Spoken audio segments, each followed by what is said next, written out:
नमस्कार दोस्तों, general science में आप सभी का स्वागत है। ये भारतीय इतिहास का घटना चक्र का हल प्रश्न पत्र है।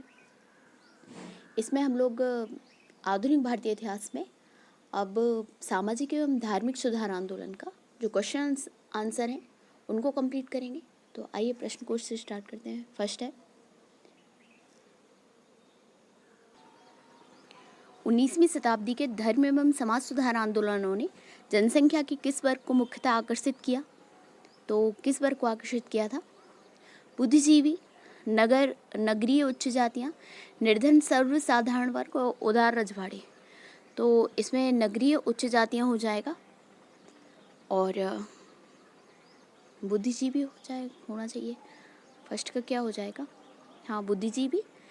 और फोर क्या है? उदार रजवाड़े। निर्धन सर्वसाधारण, इन्हें समाज सुधार का नहीं था इनका, केवल बुद्धिजीवी, नगरीय उच्च जातियाँ और उदार रजवाड़े हैं। ठीक है। 19वीं शताब्दी के धार्मिक एवं सामाजिक सुधार आंदोलन का भारत के आधुनिक इतिहास में विशेष स्थान है। इन आंदोलनों ने बुद्धिजीवियों और मध्यम वर्ग को सर्वाधिक प्रभावित किया। निर्धन सर्वसाधारण वर्ग इन आंदोलनों से लगभग अप्रभावित ही रहा। बुद्धिजीवी, नगरीय उच्च जातियाँ एवं उदार रजवाड़े इन आंदोलनों से प्रभावित थे। नेक्स्ट है, कथन है, क्या है? 19वीं सदी के सामाजिक धार्मिक आंदोलनों के कारण भारत का आधुनिकीकरण हुआ। ठीक है, तो बिल्कुल सेकंड है, कारण है सामाजिक धार्मिक आंदोलनों के मूल में बुद्धिवाद, वैज्ञानिक दृष्टिकोण एवं अन्य ऐसे विचार थे जो आधुनिकता के आधार माने जाते थे। तो इसमें क्या हो जाएगा? इसमें आंसर क्या होगा? इसमें आंसर ए और आर दोनों सही हैं और व्याख्या भी कर रहा है। तो देखिए, इसमें थोड़ा सा ऑप्शन चेंज कर दिया गया है। जैसा मेन होता है कि ए होता है इसका, तो इसमें बी है कि व्याख्या भी कर रहा है। ठीक है। 19वीं शताब्दी के धार्मिक एवं सामाजिक सुधार आंदोलन का भारत के आधुनिक इतिहास में विशेष स्थान है। इस आंदोलन ने बुद्धिजीवियों और मध्यम वर्ग को सर्वाधिक प्रभावित किया। इन सामाजिक आंदोलनों के कारण भारत का आधुनिकीकरण प्रारंभ हुआ। इसके मूल में बुद्धिजीवी और वैज्ञानिक दृष्टिकोण निहित थे जो आधुनिकता के आधार स्तंभ माने जाते हैं। नेक्स्ट क्वेश्चन है, इनमें से किस वर्ग को सर्वप्रथम पश्चिमी सभ्यता ने प्रभावित किया? तो किसको प्रभावित किया था? शिक्षित हिंदू मध्यम वर्ग को प्रभावित किया था सबसे पहले। ठीक है, शिक्षित हिंदू मध्य वर्ग को सर्वप्रथम पश्चिमी सभ्यता ने प्रभावित किया। नवीन पाश्चात्य शिक्षित वर्ग तर्कवाद, विज्ञानवाद, मानववाद से बहुत प्रभावित हुआ। भारतीय समाज एवं धर्म सुधारकों ने इस नव ज्ञान से प्रभावित होकर भीतर से हिंदू धर्म और समाज को सुधारने का प्रयत्न किया और अंधविश्वास, मूर्ति पूजा, तीर्थ यात्रा आदि को तर्क के तराजू में तौलकर धार्मिक एवं सामाजिक सुधार किए। ठीक है। नेक्स्ट है, निम्न महापुरुषों में से कौन भारतीय जागृति का जनक कहलाता है? तो राजा राम मोहन राय पुनर्जागरण के पिता हैं। ठीक है, भारतीय पुनर्जागरण के पिता कहा जाता है, जनक कहा जाता है उन्हें। राजा राम मोहन राय भारतीय पुनर्जागरण के पिता हैं। भारतीय राष्ट्रवाद का पैगंबर, अतीत और भविष्य के मध्य सेतु, भारतीय राष्ट्रवाद का जनक, आधुनिक भारत का पिता, प्रथम आधुनिक पुरुष और युग दूत, ये कुछ इन्हें कहा जाता है। ठीक है। नेक्स्ट है, भारतीय राष्ट्रवाद का जनक किसे माना जाता है? तो इनमें से कोई नहीं होगा क्योंकि राजा राम मोहन राय को माना जाता है। फिफ्थ का डी हो जाएगा। किसको पुनर्जागरण का पिता कहा जाता है? तो राजा राम मोहन राय को कहा जाता है। तो ए आंसर हो जाएगा। भारतीय पुनर्जागरण के आंदोलन के पिता कौन थे? तो राजा राम मोहन राय थे। तो इसमें कौन सा आंसर हो जाएगा? डी आंसर हो जाएगा। ठीक है। नेक्स्ट है, भारत में पुनर्जागरण आंदोलन का अग्रणी दूत कौन थे? तो राजा राम मोहन राय थे। डी आंसर हो जाएगा। भारतीय राष्ट्रवाद का पैगंबर किसे माना जाता है? तो ये भी राजा राम मोहन राय को माना जाता है। बी आंसर हो जाएगा इसका। भारत का प्रथम आधुनिक पुरुष किसे माना जाता है? तो राजा राम मोहन राय को। सी आंसर है। राजा राम मोहन राय द्वारा स्थापित प्रथम संस्था थी तो कौन सी थी? ये थी आत्मीय सभा थी। और कब इसका हुआ था? 15 में हुआ था। ठीक है, 1815 ईस्वी में राजा राम मोहन राय ने एकेश्वरवादी मत का प्रचार करने के लिए अपने युवा समर्थकों के सहयोग से आत्मीय सभा की स्थापना की और यह प्रथम संस्था थी। ठीक है। निम्नलिखित में से कौन आत्मीय सभा के संस्थापक थे? तो राजा राम मोहन राय थे। ए आंसर हो जाएगा इसमें। ठीक है। नेक्स्ट है, ब्रह्म समाज की स्थापना हुई थी। तो ब्रह्म समाज की स्थापना कब हुई थी? 28 में हुई थी। तो इसमें ऑप्शन ही में ही नहीं है 28, तो इसलिए इसका स्टार दे रखा है। क्या है? राजा राम मोहन राय ने 20 अगस्त 1828 को ब्रह्म सभा नाम से एक नए समाज की स्थापना की, जिसे आगे चलकर ब्रह्म समाज के नाम से जाना गया। इस समाज ने मूर्ति पूजा का विरोध किया और एक ब्रह्मा की पूजा का उपदेश दिया, एक ब्रह्म का। ठीक है, यह ऐसे लोगों की जमात थी जो ईश्वर की एकता में विश्वास करते थे और मूर्ति पूजा से अलग रहते थे। इस नवीन धर्म में सामाजिक रीति रिवाजों एवं धार्मिक कर्मकांडों के लिए कोई स्थान नहीं था। ब्रह्म समाज ने रंग, वर्ण अथवा मत का विचार किए बिना मानव मात्र के प्रति प्रेम और जीवन की उच्चतम विधि के रूप में मानवता की सेवा पर बल दिया। समाज के सिद्धांतों के मुख्य आधार थे मानव, विवेक, वेद, उपनिषद। ठीक है, तो ये मानववाद को मानते थे। ब्रह्म समाज की स्थापना की तो किसने? राजा राम मोहन राय ने की थी। कब? 28 में की थी। हिंदू धर्म का, डी हो जाएगा इसका आंसर। हिंदू धर्म का पहला सुधार आंदोलन ब्रह्म समाज था, जिस पर आधुनिक पाश्चात्य विचारधारा का बहुत प्रभाव पड़ा था। इसकी स्थापना मूलतः ब्रह्म सभा के रूप में 1828 में राजा राम मोहन राय ने की थी। 1830 ईस्वी में लिखे गए प्रन्यासकरण पत्र में उन्होंने बताया कि इस समाज का उद्देश्य शाश्वत, सर्वाधार, अपरिवर्तित ईश्वर की पूजा है, जो सारे विश्व का कर्ता और रक्षक है। एक नया भवन भी न्यास मंडल, बोर्ड ऑफ ट्रस्टी को दिया गया, जिसमें मूर्ति पूजा और बलि देने की अनुमति नहीं थी। राजा राम मोहन राय के उपदेशों का तात्पर्य सभी धर्मों में आपसी एकता, सबका सामंजस्य स्थापित करना था। उसे ईश्वरवादी आंदोलन के रूप में आगे बढ़ाने का श्रेय महर्षि देवेंद्रनाथ टैगोर को जाता है। घटना चक्र वाले भी इतना सारा लिख देते हैं कि यदि आपको कुछ मेंस में भी लिखना हो ना, तो इसमें से सब लिख सकते हैं आप। तो क्या है? महर्षि देवेंद्रनाथ टैगोर का इसमें आगे बढ़ाया था इन्होंने ब्रह्म समाज को। 1817 से 1905 तक रहे हैं। वह इस आंदोलन में 1843 ईस्वी में सम्मिलित हुए। उन्होंने ब्रह्म धर्मावलंबियों को मूर्ति पूजा, तीर्थ यात्रा, कर्मकांड और प्रायश्चित इत्यादि से रोका। महर्षि देवेंद्रनाथ टैगोर ने केशव चंद्र सेन को ब्रह्म समाज का आचार्य नियुक्त किया। केशव चंद्र सेन की वाक्पटुता और उदारवादी विचारों ने इस आंदोलन को लोकप्रिय बना दिया। तो कौन कौन? पहले तो राजा राम मोहन राय थे, उसके बाद देवेंद्रनाथ टैगोर और केशव चंद्र सेन इनसे जुड़ गए, और फिर बाद में कुछ मतभेद होने के कारण ब्रह्म समाज भी दो में हो गया, आदि ब्रह्म समाज और साधारण ब्रह्म समाज। ठीक है, और शीघ्र ही इसकी जो शाखाएं हैं वो बंगाल से बाहर उत्तर प्रदेश और मद्रास में खोल दी गई। ठीक है, नेक्स्ट है राजा राम मोहन राय द्वारा ब्रह्म समाज की स्थापना की गई। तो कब की गई थी? 1828 ईस्वी में की गई थी। सी हो जाएगा आंसर। ब्रह्म समाज के संस्थापक थे तो कौन थे? राजा राम मोहन राय थे। ठीक है, सी हो जाएगा इसका आंसर 16 का।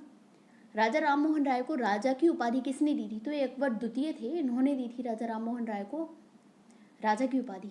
ठीक है, तो बी आंसर हो जाएगा। मुगल बादशाह अकबर द्वितीय ने राजा राम मोहन राय को राजा की उपाधि के साथ अपने दूत के रूप में 1830 में तत्कालीन ब्रिटिश सम्राट विलियम चतुर्थ के दरबार में भेजा था। राय को इंग्लैंड में सम्राट से मुगल बादशाह अकबर द्वितीय को मिलने वाली पेंशन की मात्रा बढ़ाने पर बातचीत करनी थी।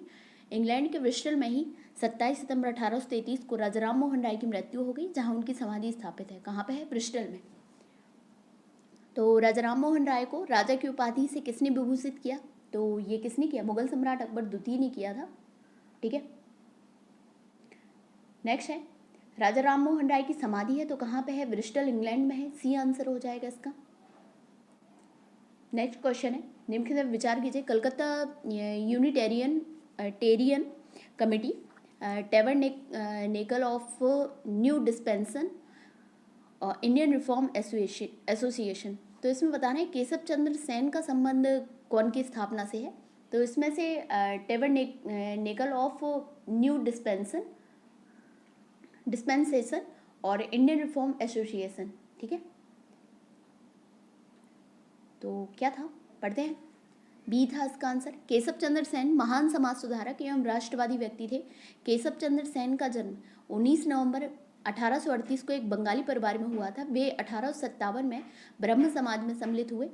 24 जनवरी 1868 को केशव चंद्र सेन ने टेबरनेकल ऑफ न्यू डिस्पेंसन नामक संघ की स्थापना की थी 68 में। ठीक है, 1870 में केशव चंद्र सेन ने हिंदू पुनर्रचना के प्रवक्ता के रूप में इंग्लैंड की यात्रा की।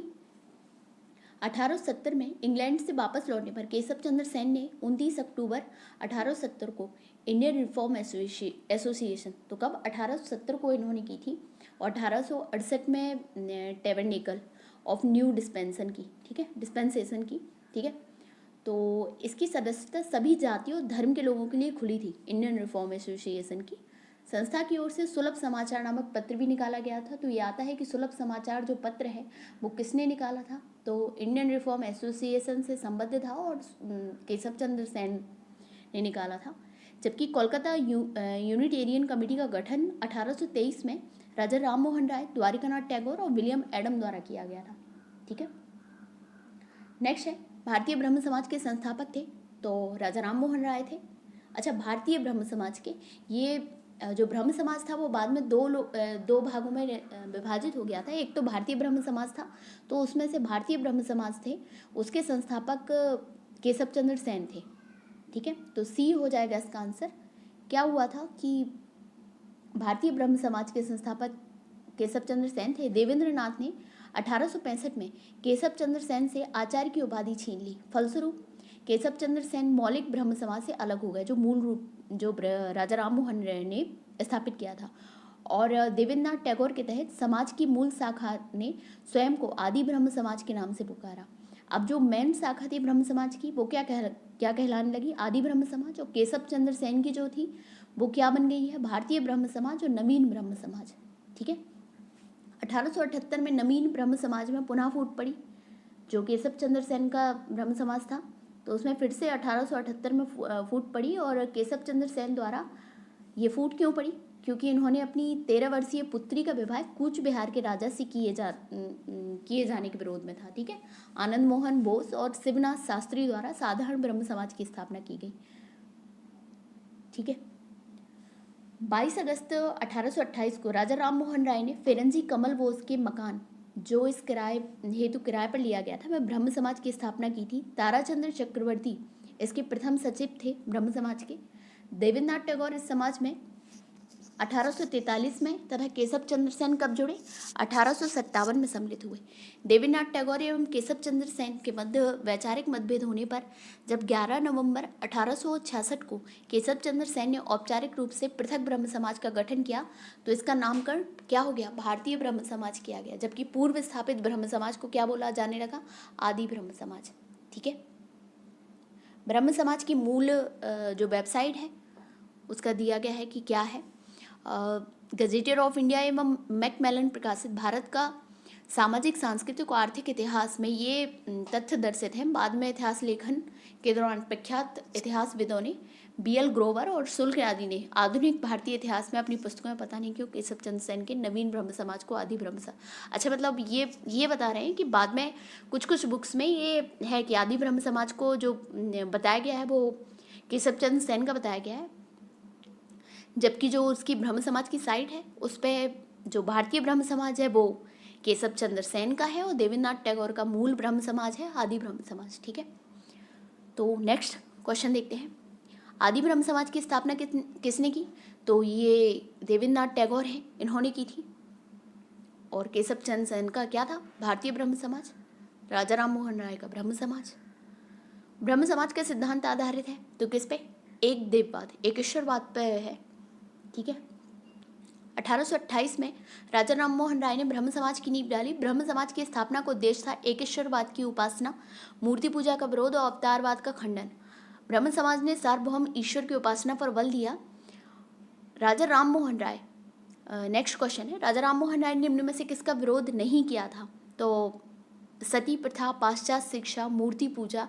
पाश्चात्य शिक्षा का इन्होंने विरोध नहीं किया था, ये समर्थक थे पाश्चात्य शिक्षा के। ठीक है, बाकी इन्होंने मूर्ति पूजा, बाल विवाह और सती प्रथा तीनों का विरोध किया था। शिक्षा के क्षेत्र में राजा राम मोहन राय अंग्रेजी शिक्षा के पक्षधर थे। उनके अनुसार एक उदारवादी पाश्चात्य शिक्षा ही अज्ञान के अंधकार से निकाल सकती है, भारतीयों को देश के प्रशासन में भाग दिला सकती है। नेक्स्ट क्वेश्चन है, निम्न में से किसे राजा राम मोहन राय के धार्मिक सामाजिक विचारों के विरोध में प्रारंभ किया गया, तो समाचार चंद्रिका को प्रारंभ किया था जो राधाकांत देव थे। ठीक है, इन्होंने इनके ही उसमें था और इन्होंने एक संस्था का भी गठन किया था। ठीक है, राजा राम मोहन राय के धार्मिक सामाजिक विचारों के विरोध में भवानी चरण बंदोपाध्याय ने, और कौन थे, भवानी चरण बंदोपाध्याय 1822 में समाचार चंद्रिका का प्रकाशन शुरू किया था। ठीक है, किसने? भवानी चरण बंदोपाध्याय की थी चंद्रिका। ठीक है। ब्रह्म समाज के बारे में निम्नलिखित में से कौन सा वो जो संस्था गठित की थी ब्रह्म समाज के विरुद्ध में, वो किसने की थी? राधाकांत देव ने की थी। ठीक है। ब्रह्म समाज के बारे में निम्नलिखित में से कौन सा कथन सही है? तो इसने मूर्ति पूजा का विरोध किया। हाँ, किया। धार्मिक ग्रंथों की व्याख्या के लिए इसने पुरोहित वर्ग को अस्वीकार किया। इसने इस सिद्धांत का प्रचार किया कि वेद त्रुटिहीन है। तो इसमें से 1 और 2 सही है। ठीक है।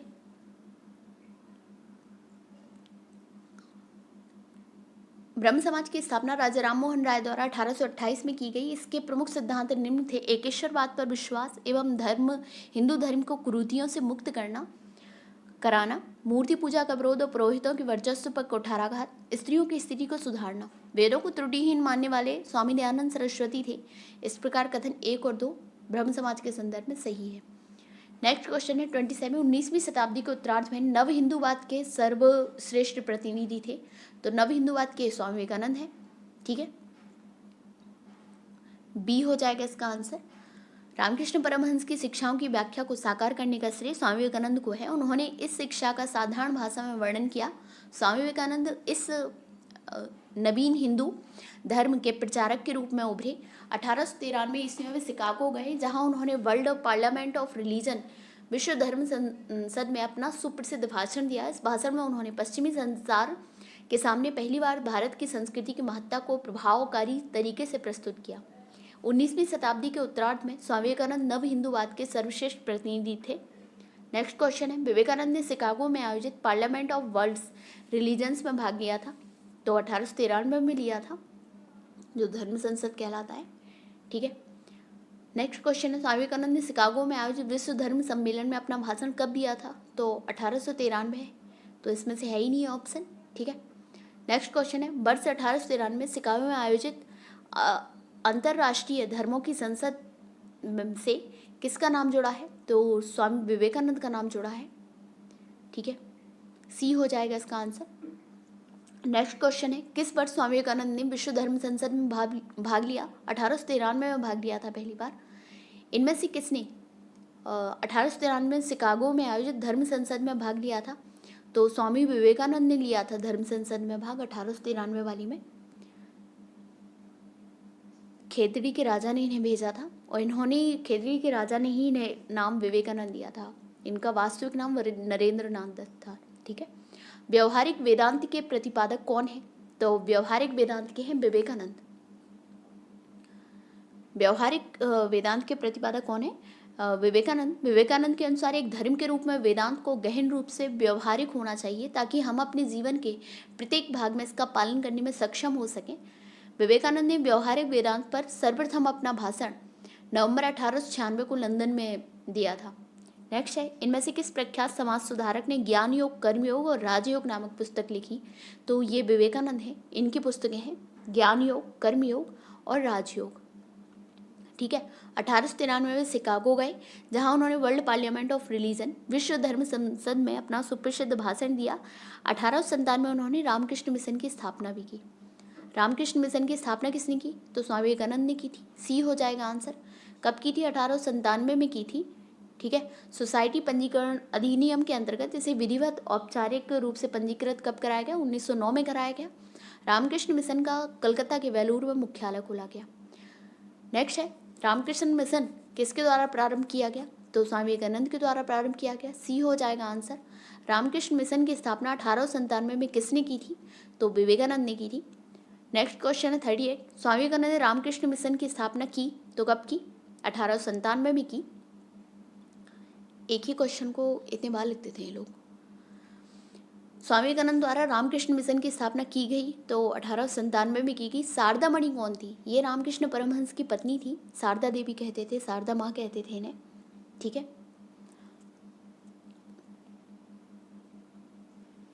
शारदा मणि मुखोपाध्याय, जिन्हें शारदा देवी के नाम से जाना जाता है, का विवाह 23 वर्षीय रामकृष्ण परमहंस से 5 वर्ष की उम्र में 1859 ईस्वी में हुआ था। ईश्वर के बारे में सोचने के लिए मेरे पास वक्त नहीं है, क्योंकि अभी इस धरती पर बहुत काम किया जाना है। ये कथन किसका है?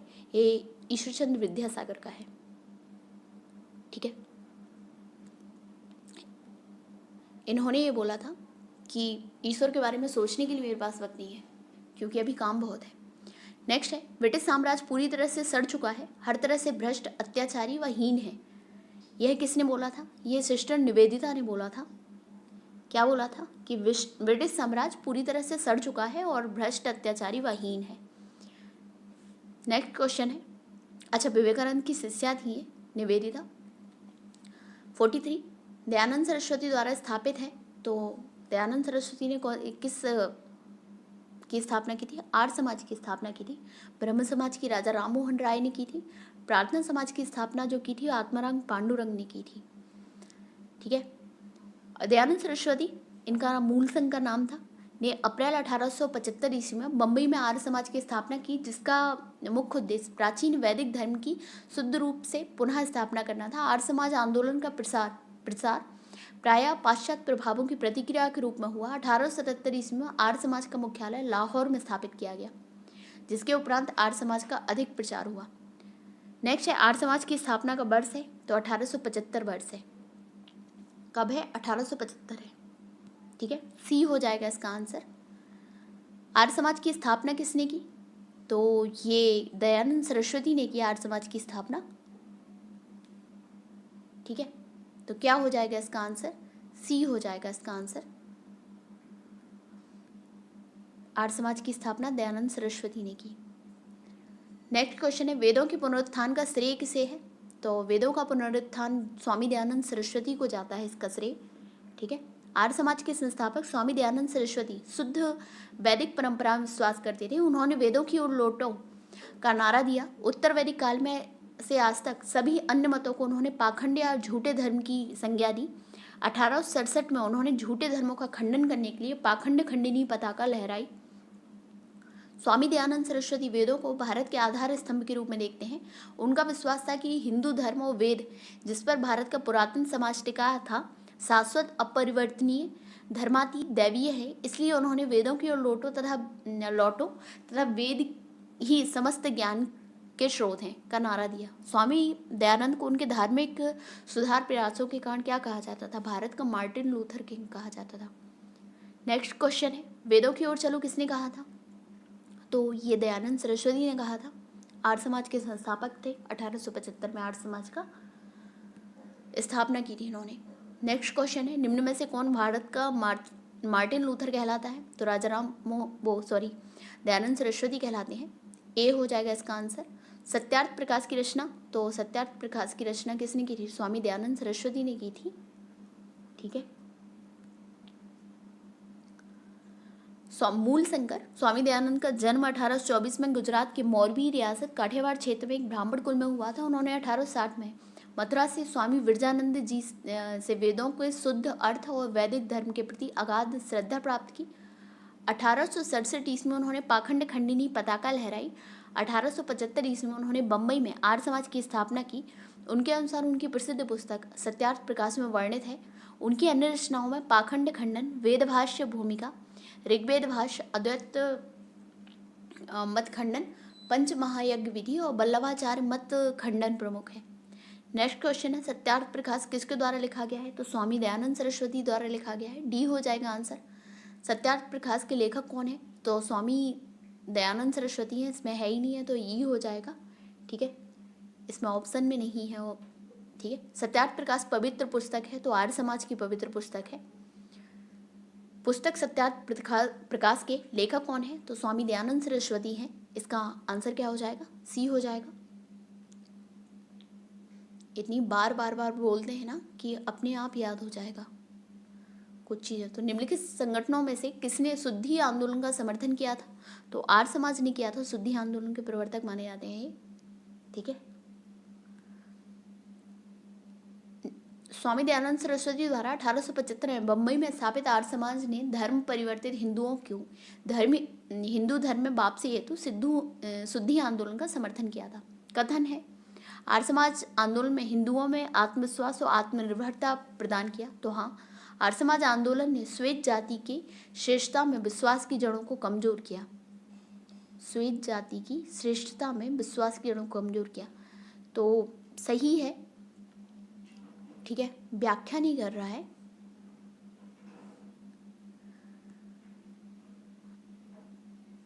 क्या था? आर्य समाज की स्थापना दयानंद सरस्वती के द्वारा 1875 में बम्बई में की गई थी।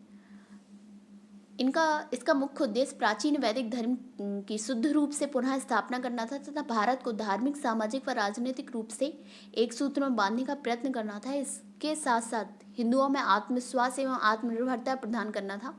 आर्य समाज ने हिंदू श्रेष्ठता के सिद्धांत को स्वीकार किया एवं श्वेत जातीय श्रेष्ठता के सिद्धांत को नकारा। नेक्स्ट है, निम्न में से किसने कहा था अच्छा शासन सुशासन या स्थानापन्न नहीं है? तो ये स्वामी दयानंद सरस्वती ने कहा था। इन्होंने ही सबसे पहले स्वशासन का प्रयोग किया था। स्वामी दयानंद सरस्वती विदेशी दासता को एक अभिशाप मानते थे और स्वतंत्रता एवं लोकतंत्र के हिमायती थे। उनके आर्थिक विचारों में स्वदेशी का विशेष महत्व था। राजनीतिक क्षेत्र में वे कहते थे कि बुरे से बुरा देसी राज अच्छे से अच्छे विदेशी राज से अच्छा है। नेक्स्ट क्वेश्चन है, इनमें में से किस व्यक्ति ने सर्वप्रथम स्वराज शब्द का प्रयोग किया और हिंदी को राष्ट्रभाषा माना? तो ये स्वामी दयानंद सरस्वती थे।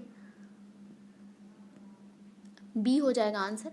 नेक्स्ट है, कालक्रमानुसार लिखना है। तुलसीदास, राजाराम मोहन राय, स्वामी विवेकानंद, दयानंद सरस्वती। तो सबसे पहले सेम ही है, सही उसमें लिखा है। तुलसीदास हो जाएंगे, राजाराम मोहन राय हो जाएंगे और दयानंद सरस्वती हो जाएंगे, फिर स्वामी विवेकानंद हो जाएंगे। ठीक है, क्योंकि स्वामी विवेकानंद 1902 था इनका और दयानंद सरस्वती का 1882 या 83 था शायद ना। तो बी हो जाएगा इनका। तुलसीदास का काल 16वीं शताब्दी है। राजा राम मोहन राय का 72 से 33 है। दयानंद सरस्वती का 1824 से 83 है और विवेकानंद का 1863 से 1902 है। नेक्स्ट है, निम्नलिखित में से किसने महाराष्ट्र में प्रार्थना समाज की स्थापना की थी? तो आत्माराम पांडुरंग ने की थी। ठीक है, और केशव चंद्र सेन के प्रेरणा से की थी इन्होंने। प्रार्थना समाज की स्थापना 1867 ईस्वी में बम्बई में आचार्य केशव चंद्र सेन की प्रेरणा से आत्माराम पांडुरंग ने द्वारा की गई। महादेव गोविंद रनाडे इस संस्था से 1869 ईस्वी से जुड़े और उनके मुख्य संचालक बने। इस संस्था का मुख्य उद्देश्य जाति प्रथा का विरोध, स्त्री पुरुष की विवाह की आयु में वृद्धि, विधवा विवाह, स्त्री शिक्षा को प्रोत्साहन देना था। रनाडे का सामाजिक सुधार आंदोलन 19वीं शताब्दी के अंत तक सफलतापूर्वक जारी रहा। नेक्स्ट है, प्रार्थना समाज संस्था के संस्थापक कौन थे? तो आत्माराम पांडुरंग है, इसमें ऑप्शन में नहीं दे रखा है। ठीक है, नेक्स्ट है, प्रार्थना समाज के संस्थापक कौन थे? तो आत्माराम पांडुरंग है, ए हो जाएगा इसका आंसर। ठीक है, नेक्स्ट क्वेश्चन है, महाराष्ट्र में प्रार्थना समाज का मुख्य संचालक कौन था? तो एमजी रनाडे थे महाराष्ट्र में। ठीक है, नेक्स्ट क्वेश्चन है, देव समाज के संस्थापक कौन थे? तो देव समाज के संस्थापक कौन है? ये शिवनारायण अग्निहोत्री हैं। ठीक है, देव समाज की स्थापना 1887 में हुई थी और लाहौर में की गई थी। ये ब्रह्म समाज के पूर्व अनुयायी थे। इस समाज के उपदेशों को देवशास्त्र नामक एक पुस्तक में संकलित किया गया है। इसमें प्रभु की सत्ता, आत्मा की अमरता, गुरु की महत्ता, सत्य कार्यों की आवश्यकता पर बल दिया गया है। वर्ष 1913 के बाद शिवनारायण अग्निहोत्री द्वारा अपने द्वितीय पुत्र देवानंद को आध्यात्मिक उत्तराधिकारी नियुक्त करने के बाद इस आंदोलन की सार्वजनिक लोकप्रियता समाप्त हो गई। नेक्स्ट है, किसने 1873 में सत्यशोधक समाज की स्थापना की? तो ये ज्योतिबा फुले है, इन्होंने सत्यशोधक समाज की स्थापना की थी 1873 में। 1873 में सत्यशोधक समाज की स्थापना ज्योतिबा फुले ने की थी। इनका जन्म 1827 में एक माली के घर में हुआ था। इन्होंने शक्तिशाली गैर ब्राह्मण आंदोलन का संचालन किया। इन्होंने अपनी पुस्तक गुलामगिरी, तो कौन सी बुक थी इनकी? पुस्तक का नाम था गुलामगिरी, और एवं अपने संगठन सत्यशोधक समाज के द्वारा पाखंडी ब्राह्मणों एवं उनके अवसरवादी धर्म ग्रंथों से निम्न जातियों की रक्षा की आवश्यकता पर बल दिया। ठीक है, नेक्स्ट है, सत्यशोधक समाज की स्थापना किसने की थी? तो ज्योतिबा फुले ने की थी। ठीक है, तो ये 65 क्वेश्चन हम लोगों ने कंप्लीट कर लिए हैं। जो रिमेनिंग क्वेश्चन है वो हम लोग एक सेपरेट वीडियो बना लेंगे। तो आपको हमारा वीडियो अच्छा लगा हो तो उसे लाइक करिए, हमारे चैनल को शेयर करिए, सब्सक्राइब करिए। धन्यवाद।